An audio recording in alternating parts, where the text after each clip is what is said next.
안녕하세요. 잡초근성입니다. 길고 길었던 연휴 모두 잘 보내셨는지 모르겠습니다. 오늘은 환율에 대해서 이야기를 좀 해보려고 합니다. 환율이 하루에 거의 10원가량 오르락 내리락 춤을 췄습니다. 1,300원대로 환율이 내려가기도 했었어요. 그러면 1,300원대면 이제 조금 환율이 좀 풀리고 우리가 먹고 살만해지는 거 아니냐 이렇게 생각하실 수가 있는데 단순히 그렇게 1차원적으로 접근할 문제가 아니다. 환율이 지금처럼 널뛰기를 하는 불안전성이 보이는 이러한 상황은 굉장히 무섭고요. 그 다음에 과거를 돌이켜보면 향후 미래가 보이거든요. 어떠한 미래가 보이는지 전체적으로 같이 한번 알아보는 시간 가져보기로 하고요. 그 다음에 이러한 불안전성이 극대화가 된 시간을 가지면서 우리 사회는 심하게 멍들어 버렸습니다. 전체적으로 세상 돌아가는 이야기 지금부터 시작하도록 하겠습니다. 이야기를 시작하기에 앞서서 먼저 SK 관련해가지고 아주 짤막하게 안내 말씀 하나 드릴게요. 유심을 지금 SK를 통해가지고 무상으로 교체를 받고 있습니다. 이때 다른 심 사용 제한이라는 이 기능을 걸어 놓으신 분들 본인이 이 기능을 설정을 했다가도 모르고 계신 분들이 많대요. 이런 분들 이 해당 기능을 해제하지 않고 유심을 갈아 끼웠는데 비밀번호를 모른다. 그러면 핸드폰 벽돌된다고 합니다. 이 점 유의해가지고 유심 교체 진행하시길 바라고요. 그 다음에 SK 100% 배상하겠다고 했는데 가입자 피해 입증은 본인이 해야 된다. 이거 제가 저번 시간에 지금처럼 지금 딱 나온 이 기사대로 흘러갈 거라고 말씀을 드렸었죠. 역시나 피해가 발생하면 고객이 입증을 해야 된다. 어떻게 생각한 거에서 10원어치 벗어나질 않습니다. SK 이용하시는 분들 모두 각자 알아서 조심해야 될 수밖에 없는 그런 시간 보내셔야 될 것 같고요. 오늘 본격적인 이야기 들어가 볼게요. 환율이요. 1,500원대를 넘보다가 1,300원대로 오르락 내리락 난리도 아니었습니다. 환율 변동성이요. 2년 5개월 만에 최대폭으로 올라갔다고 합니다. 원달러 환율 일평균 9.7원이 움직였대요. 엄청난 거예요. 1,400원이 안 무너지고 1,500원을 돌파할 거라고 예상을 했었는데 1,400원을 깨고 1,300원대로 내려왔다가 다시 올라가서 안착하는 이렇게 진짜 종잡을 수 없는 움직임을 보였는데 이게 왜 그러냐? 왜 이렇게 환율이 움직이냐? 이거를 우리가 조금 이해를 하고 다음 얘기를 좀 해볼게요. 환율을 알려면 가장 먼저 트럼프, 미국 이야기를 할 수밖에 없습니다. 지금 보시면은 트럼프가요. 대중국 관세 먼저 인하 안 해 이렇게 나왔지 않습니까? 이게 단순히 중국하고 우리 짝짝꿍 안 하겠다 이 얘기를 하는 게 아니고요. 중국하고 미국하고 둘이서 이야기를 좀 해보겠다고 했어요. 관세에 대해서 서로 협상을 좀 하겠다. 그런데 미국이 협상은 하되 자존심이 있으니까 내가 먼저 손을 내밀진 않겠다 이런 식으로 이제 말은 하고 있는데 어찌됐건 서로 이야기를 하겠다고 하니까 얼마나 이게 좋은 얘기입니까마는 이 뒤에 숨겨진 중국과 미국의 속 사정을 우리가 생각을 좀 해봐야 돼요. 그게 뭐냐면 잠깐 구독, 좋아요 잊으신 거 아니겠죠? 미국은요 지금 역대급 부채를 보이고 있습니다. 국가 부채. 이제 올라가기도 힘든 상황이에요. 그리고 경기도 얘네도 좀 안 좋아요. 과도하게 풀린 이러한 유동성이 제대로 회수가 안 되고 있단 말입니다. 그러니까 미국도 항상 인플레이션 지수 보고 있고요. 파월 연준 의장도 금리를 못 내리고 있는 거거든요. 이러한 상황에서 뭔가 경기를 일으켜야 되는데 그거에 대한 여러 가지 부채, 경기 부양 여러 가지 것들을 타개하기 위해서 트럼프는 관세라는 이러한 무기를 손에 쥐고 흔들고 있는 건데 여기에 중국이 꿈쩍도 안 하고 있는 상황이지 않습니까? 조금 이야기를 해보겠다 이렇게 말을 하고 있는 건데 중국은 이게 미래를 내다본 건지 아니면은 그동안 해왔던 게 빚을 바라는 건지 모르겠습니다만은 중국이요 지금 보시면은 제가 작년에 올렸던 자료입니다. 여기에서 중국이 무슨 일을 그동안 지속적으로 해오고 있었냐. 중국 내년에 돈 더 푼다. 여기서 말하는 내년이요. 지금 보고 계신 25년도입니다. 중국은 부동산이 막 무너져 내렸어요. 헝다 사건 모두 다 기억하시죠? 부동산이 무너지면서 경기가 극도로 악화가 됐습니다. 이런 경기를 부양하기 위해서 진짜로 듣지도 보지도 못한 어마어마한 돈을 시중에다가 미친 듯이 뿌리고 있어요. 지급준비금, 은행에서 돈을 어느 정도 남기고 나머지 대출을 해주지 않습니까? 지급준비금도 인하를 해주고요. 금리도 내리고요. 시중에 돈이란 돈은 팡팡 뿌리고 있어요. 뭐 결혼한다? 야, 니네 보조금 줄 테니까 냉장고, TV, 로봇 청소기 다 사. 이렇게 하면서 돈을 시중에 미친 듯이 뿌리고 있는 게 중국이에요. 그렇다 보니까 중국하고 미국하고 싸움박질을 할 때 미국이 중국한테 바라는 게 뭡니까? 니네 물건도 들어와야 되지만 미국 물건도 중국으로 넘어가야 돼요. 근데 중국이 아니야, 미국 물건 안 사도 돼. 우리 자급자족 할 수 있어. 굳이 수출 안 할게. 약간은 이 카드를 중국이 쥐고 있는 거예요. 대놓고는 말을 하지 않았어요. 하지만 미국에 그래 알았어. 이야기는 할 건데 우리는 이렇게 자체적으로 돈을 움직여 볼 거야 라는 움직임을 미국한테 보여줘 버리는 거예요. 그러면 솔직히 똥줄이 더 타는 건 미국이다. 미국은 중국을 눌러야 되겠고 중국은 안 눌릴 건데 우리 알아서 할 수 있는데 그러고 있는 상황이다. 이 사이에 정확하게 이 사이에 낀 게 누구냐? 바로 대한민국이다. 중국은 중국 나름대로 자급자족 하겠다고 울고 미국하고 대판 한번 해보겠다. 협상하겠다고 말은 했지만 글쎄 실제로 그 안에서 움직이는 그러한 모습들은 그게 아니더라. 그런데 미국은 물러날 생각이 없다. 이거 보시면 아시겠지만 헌법 준수? 아 몰라 걔나 줘. 그러고 말할 정도니까 미국하고 중국 사이에 한국이 껴가지고 지금 난리가 아닌데 여기서 절상이라는 이야기가 나옵니다. 미국이 수출을 해가지고 돈을 벌려면요. 달러가 약해져야 돼요. 상대적으로 달러가 약해야 수출을 했을 때 돈을 벌겠죠. 그래서 미국 자체적으로 달러를 내리려고 하는데 중국이 또 그 꼴을 가만히 두고 안 봐요. 사사건건 그냥 반대를 해. 그런데 어찌됐건 미국이 그런 움직임을 보이려고 하니까 상대적으로 위안화가 올라가는 효과가 나게 되고 한국은요. 원달러 환율의 영향도 크게 받지만 위안화 원 환율도 굉장히 크게 영향을 받습니다. 그렇다면 미국이 상대적으로 절하를 시키려고 하고 이로 인해서 중국이 오름세를 보인다고 하면 한국은요. 달러 가격이 내려가고 위안화 가격이 올라가는 중국하고 한국하고 또 관계가 생각보다 끈끈해요. 보게 되면은. 이러한 움직임 때문에 지금 보시는 여러 가지 환율이 이렇게 극도로 변동성이 커지는 이러한 결과물을 맞이하게 된 거거든요.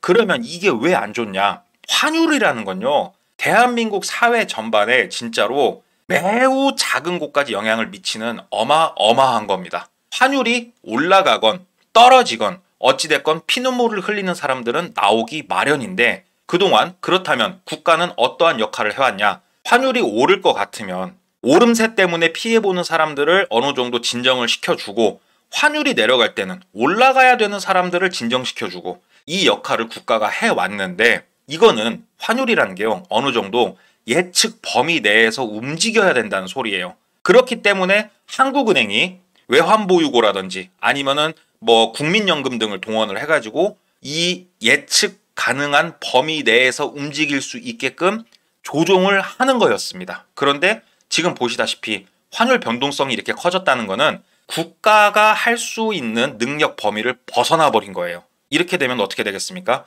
굉장히 큰 혼란이 국내에서도 일어나게 될 것이다. 그렇기 때문에 환율 변동성이 아주 큰 문제고 우리가 유심히 지켜봐야 된다는 것인데 이러한 환율 변동성 이후에 어떠한 미래가 다가올 것이냐 이게 이제 우리가 조금 더 세밀하게 충격적으로 공포심을 갖고 바라봐야 되는 거거든요. 이거를 보려면은 역사를 좀 봐야 됩니다. 그게 무슨 말이냐면 그동안 항상 한국은행이 해왔던 이야기가 있습니다.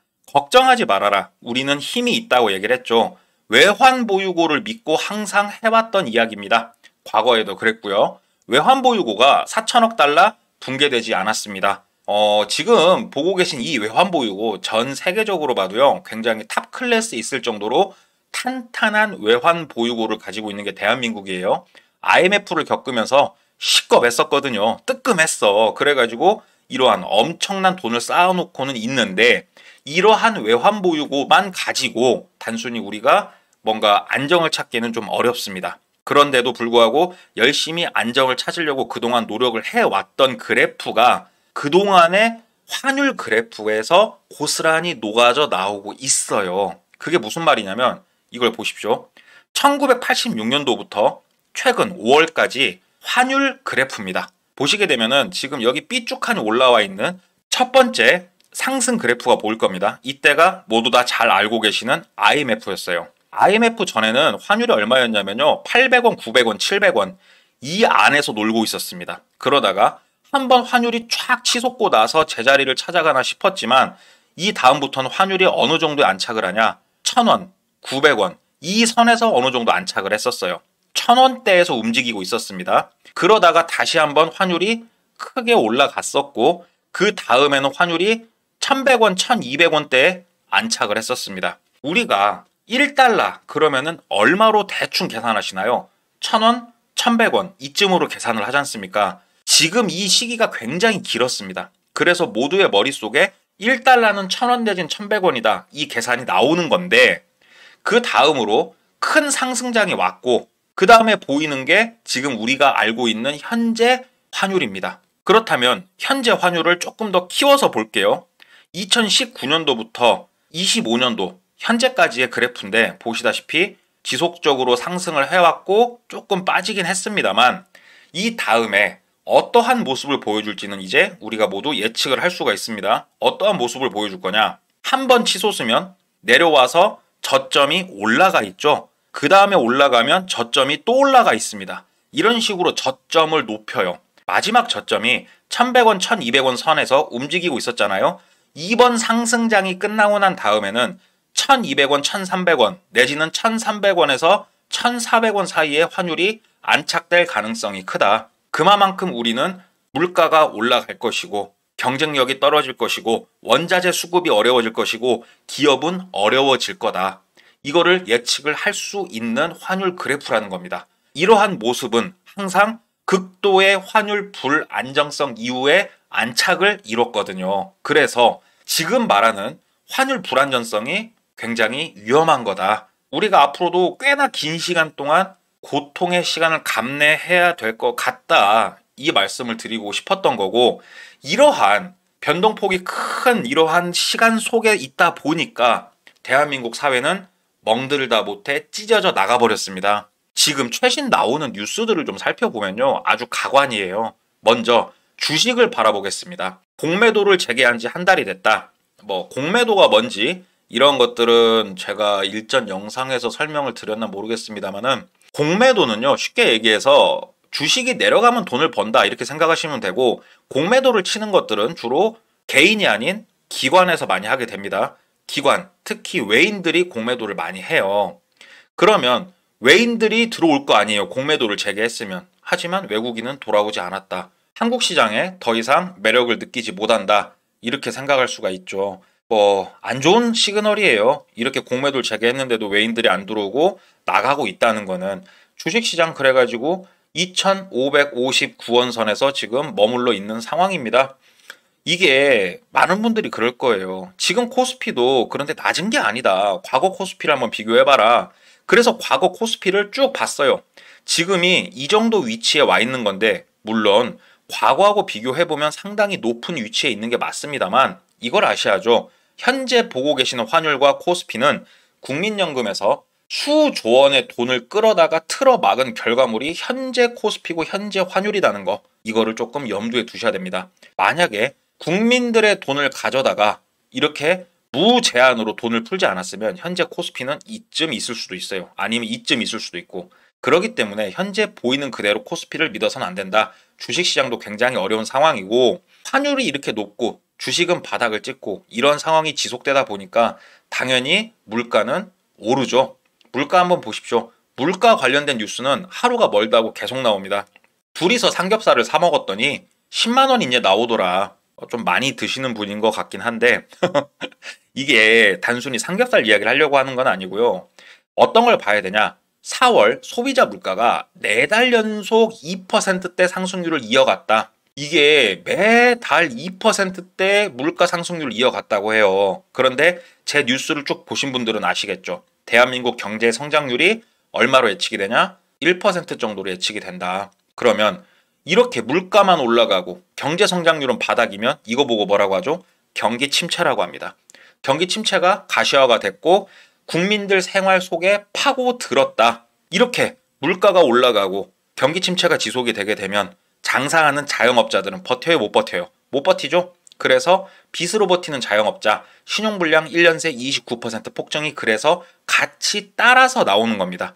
이러한 뉴스들이 각자 따로 있는 게 아니에요. 연쇄 작용들인 건데 자영업자가 몰락을 하고 있다. 그러면 모든 시그널이 다 안 좋아. 하지만 한 가지 불이 드글드글 끓다 못해 지금 폭탄이 터지려고 하는데 애써 부여잡고 있는 게 있죠. 그게 뭐냐? 부동산. 부동산 시장은 아직 관망세다. 이렇게 나오고 있어요. 지금 보시면은 뭐 세종시 같은 경우에는 아주 지금 화끈합니다. 하지만 세종시 제외하고 나머지는 관망세를 보이고 있다.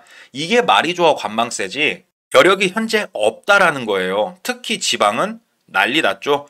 지방도 진짜 어마어마한 투기 세력들이 들어왔었고 땅값을 진짜로 조금 뭐 욕을 하자면 또라이같이 올렸었거든요. 이러한 지방에 대한 문제, 미분양에 대한 문제, 악성 미분양 문제가 아직 시작도 하지 않았다. 하지만 부동산 투기에 대한 욕구, 열망은 꺼질 줄 모른다. 예.